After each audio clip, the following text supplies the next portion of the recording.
बड़े भाग मानस तन पावा, शुर दुर्लभ सद ग्रंथ गावा। संत फरमाते हैं कि बड़े भाग्यों से मनुष्य शरीर प्राप्त होता है। ये शरीर देवी देवताओं के लिए भी दुर्लभ माना गया है। इस मनुष्य शरीर की सार्थकता प्रभु के सत्संग और उनकी साधना में है। मानव शरीर सत्संग और ध्यान करने का घर और मोक्ष का द्वार है। मनुष्य शरीर परमात्मा का अंश है और सत्संग साधना करके इसी मनुष्य शरीर से परमात्म पद को भी प्राप्त किया जा सकता है। इसीलिए इस मानव तन का सदुपयोग करें। सत्संग का संस्कार कभी भी खत्म नहीं होता। जैसे सोने में विष्ठा लग जाने पर भी सोने का मोल कम नहीं होता, इसी प्रकार किसी अन्य शरीर में भी चले जाने के बाद सत्संग और भक्ति रूपी बीज का कभी भी नाश नहीं होता। सच्चे संत के दर्शन मात्र से ही मन का मैल समाप्त हो जाता है। इसलिए संतों के वचनों पर चलने में ही मनुष्य का कल्याण संभव है। सत्संग दो शब्दों के मेल से बना है। सत्य ईश्वर है। सृष्टि के अपरिवर्तनशील सत्य ईश्वर का संग कर लेना ही वास्तविक सत्संग है। संतों के संग जैसा लाभ कहीं और नहीं मिल सकता। पूर्ण संत आत्मा परमात्मा की बातें ही नहीं करते, बल्कि उनका संग अर्थात दर्शन भी करवाते हैं। संत फरमाते हैं कि सत्संग, कीर्तन और भगवान की कथा में अगर किसी व्यक्ति का मन नहीं लगता तो समझ लेना चाहिए कि उसके पाप जाता है। उसने पिछले जन्मों में अत्यधिक बुरे कर्म किए हैं। इस वजह से उसका मन सत्संग में और प्रभु के भजन ध्यान में नहीं लगता।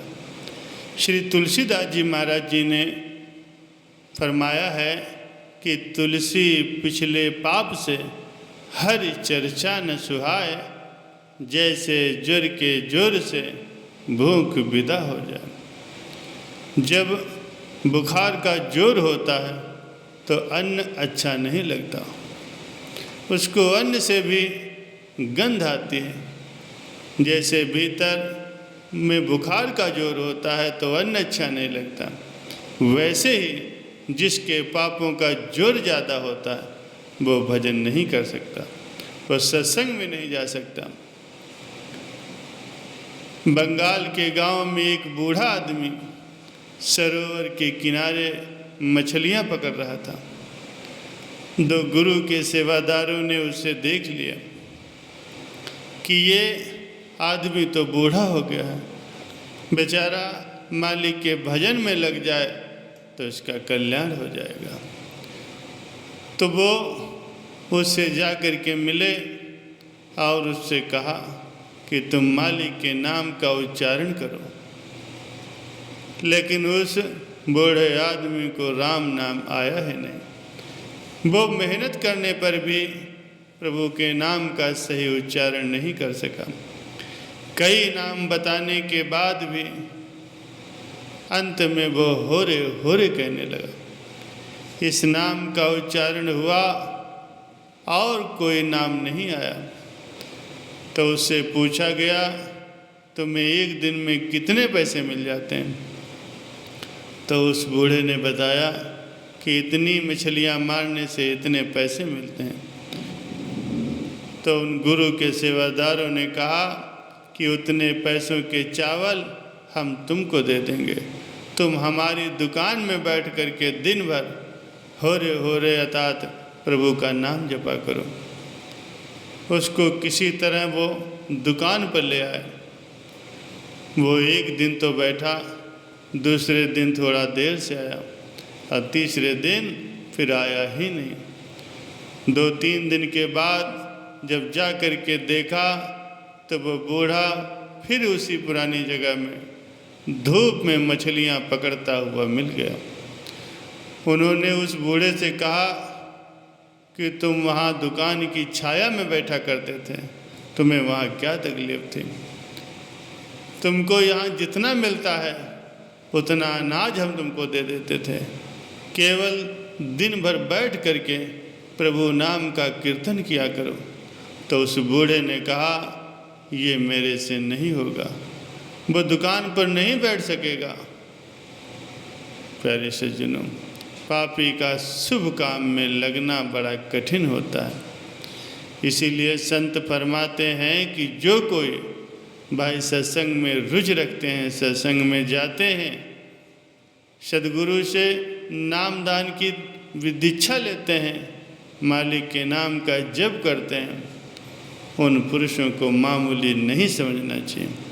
वे साधारण इंसान नहीं होते, वे मालिक का भजन करते हैं, वे अंतरात्मा से शुद्ध हैं और प्रभु की विशेष कृपा उन पर बरस रही है।